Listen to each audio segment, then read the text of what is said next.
वापिस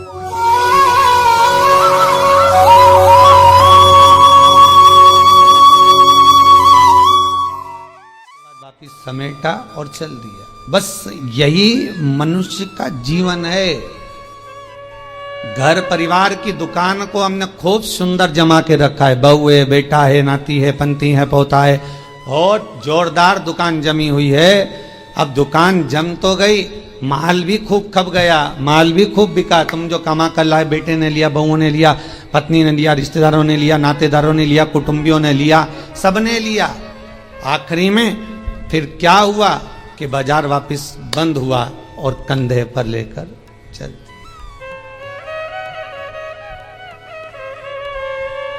फिर निवेदन करूंगा, तुम दुकान पर बैठकर व्यापार में, व्यवसाय में, नौकरी में, तुम दुकान में जितना बैठकर कमा रहे हो उसका भोग तुम्हारी पत्नी, तुम्हारे बच्चे, बहुएं, पोता पोती, रिश्तेदार, कुटुंबी सब भोगेंगे। पर तुमने जिस तरह से कमाया है उसका भोग तुम्हें अकेले ही भोगना पड़ेगा, कोई दूसरा नहीं भोगेगा।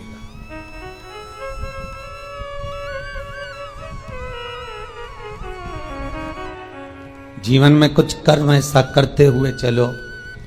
पत्नी कहे जब तुम 2 अगरबत्ती लगाओ, पत्नी कहे जब तुम मंदिर जाओ, उससे अच्छा पहला फर्ज तुम्हारा होना चाहिए, क्योंकि कमाई तुम कर रहे हो। दुकान पर बैठकर झूठ, छल, बेईमानी, प्रपंच, कपट सब काम तुम कर रहे हो। पत्नी ने एक बार भी नहीं बोला कि तुम छल करना, कि बेईमानी करना, कि कपट करना। उसने तो केवल शादी के समय पर 7 भावर ली थी, तब पंडित जी ने किलवा दिया था। पत्नी के 7 वचन में से एक वचन था कि मैं तुम्हारे साथ ब्याह कर जा रही हूं तो मेरा भरण पोषण तुम्हें करना है। पर इतनी सी बात थी। उसके बाद पत्नी ने एक बार भी नहीं कहा कि तुम ढेर सारा कमा कर लेकर आओ। बच्चे कभी नहीं कहते कि पिताजी आप हमारे लिए झूठ बोलो, कपट करो, छल करो, बेईमानी करो। बच्चे कभी नहीं कहेंगे, ना पत्नी कहेगी।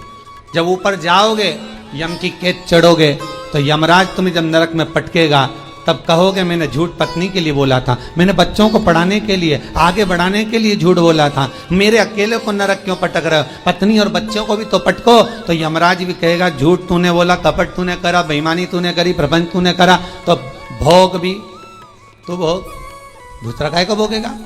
इसलिए माता तुम्हें चिंता करने की जरूरत नहीं, तुम तो जोरदार जूड़ा मूड़ा बांध के अच्छे से रहो।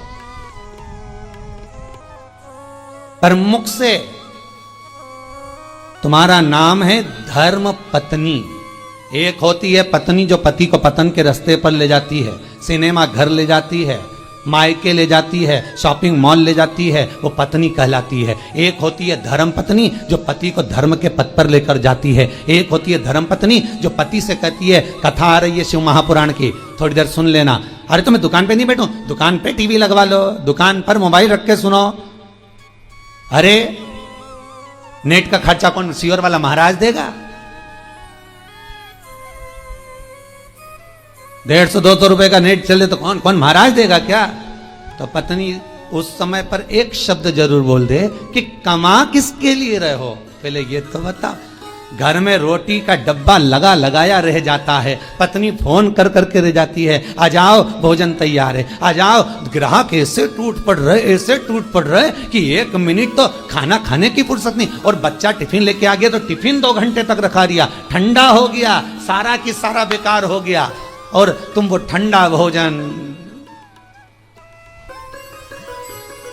गाय की सांदी जैसा बस खा रहे। ऊपर से दुकानदार फिर ग्राहक बोल रहे, सेठ जी मुंह में रोटी,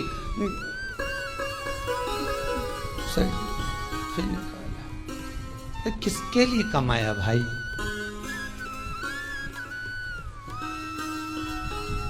ना राम नाम लीनो तूने भरी जवानी में, तो डूब के मर जा रे चुल्लू भर पानी में। और समझने वाली बात तो यह है कि इतना बड़ा मनुष्य चुल्लू भर पानी में डूबे कैसे? इतना बड़ा मानव चुल्लू भर पानी में डूब के मरेगा तो मरेगा कैसे? ये सोचने वाली बात है। तो उसमें भी शास्त्र में वर्णन किया, जो मनुष्य भगवान का भजन नहीं करता, जो मनुष्य भगवत स्मरण नहीं करता, जो मनुष्य भगवत कीर्तन नहीं करता, जो मनुष्य कभी स्मरण नहीं करता वो कीड़े की तरह जन्म लेता है और कीड़ा चुल्लू भर पानी में डूबकर मर सकता। धर्म पत्नी का फर्ज है। पति अगर कमा कर तुम्हें ला कर देता है तो तुम्हें चाहिए कि पति से कहो चलो दान करिए, चलो पुण्य करिए, चलो कथा सुनिए, संकीर्तन करिए। ये धर्म पत्नी का फर्ज है।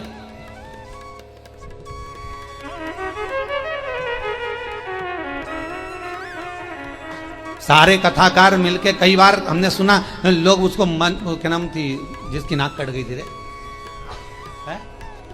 तुम लोगों को बड़ा मालूम है।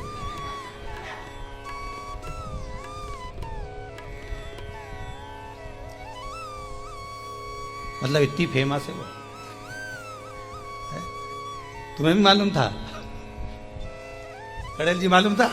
हाँ, बड़ी फेमस है वो भाई। होना भी चाहिए उसको फेमस, क्यों नहीं होना चाहिए? उसके बराबर दुनिया में कोई भक्त नहीं होगा भगवान का उसके जैसा। आप में से कितने लोग हैं जो भगवान के सामने जाकर कह दे मैं तुमसे शादी करूंगी?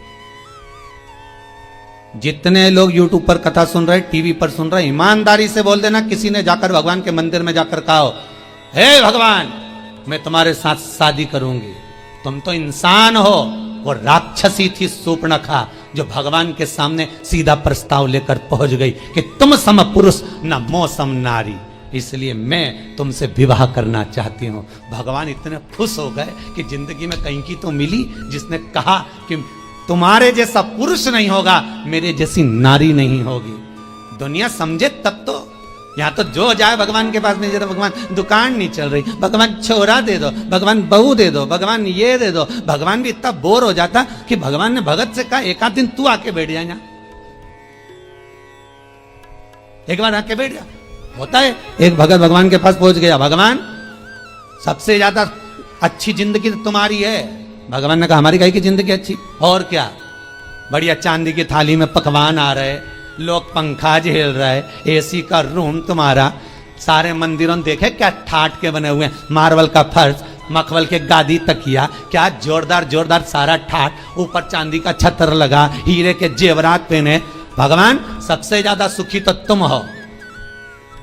भगवान ने कहा अगर ऐसा सुख है तो एक काम कर, 24 घंटे के लिए तू हमारी जगह खड़े हो जा, चल आजा। तो क्या उसमें क्या होगा? 24 घंटे का कोई सुख होता? भगवान कहने लगे तू खड़ा तो मैं तेरी जगह चले जाता, तू मेरी जगह चले जा। अब भक्त तो बहुत नाराज तो था ही, उसने कहा ठीक है उतरो नीचे, उतरो। तो भगवान विष्णु और लक्ष्मी का मंदिर था, नारायण और लक्ष्मी का। तो भगवान बोले मैं अकेला जाऊं तो पत्नी को भी लाना पड़ेगा ना, तो पति ने अपनी पत्नी को बुलवा लिया, तू भी आ जा, आज अपन भगवान की जगह खड़े होंगे। भगवान को बाहर बैठो, जाओ मंदिर के बाहर, हम दोनों खड़े। भगवान बोले जैसे हम खड़े वैसे की वैसे खड़े रहना हो, हिलना डुलना नहीं, नहीं तो लोगों को मालूम पड़ गया ना, सोच लेना। हाथ पांव कुछ नहीं हिलना चाहिए, कुछ नहीं हिलेगा, तुम्हारे जैसे ही खड़े रहेंगे बिल्कुल। तो हो जाओ खड़े। भगवान हट गए, उन दोनों को खड़ा कर दिया, धनी लुगाई को, दोनों को, पति पत्नी को। राम जी भगवान नारायण तो आराम से ऐसा हाथ करके खड़े, लक्ष्मी जी वैसा हाथ करके। तो लक्ष्मी जी ऊपर चढ़ी और लक्ष्मी जी ने उसकी पत्नी का हाथ ऐसा करा, ऐसा करिए, मुस्कुरा, क्योंकि भगवान की मूर्ति मुस्कुराती हुई होती है ना। अरे करे कि नहीं करे दर्शन, करते ना, मुस्कुरा। और तुम भी ऐसे खड़े रहो, मुस्कुरा।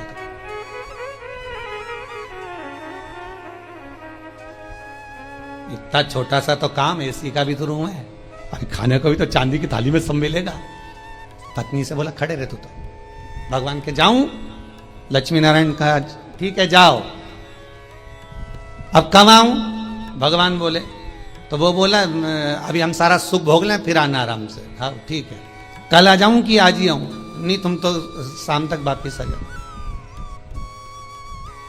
हम भगवान वहां तक गए तो इन्होंने मुंह फिर उतार लिया। लक्ष्मी जी बोली मुस्कुराओ, फिर मुस्कुराओ। अब सब भगत दर्शन के लिए आने लगे भगवान के। ये दोनों मूर्ति ऐसे खड़े, कोई के मेरी बहू ऐसी, कोई के मेरा बेटा ऐसा, कोई के धंधा पानी नहीं चले, नीचे से चीटा चढ़ गया।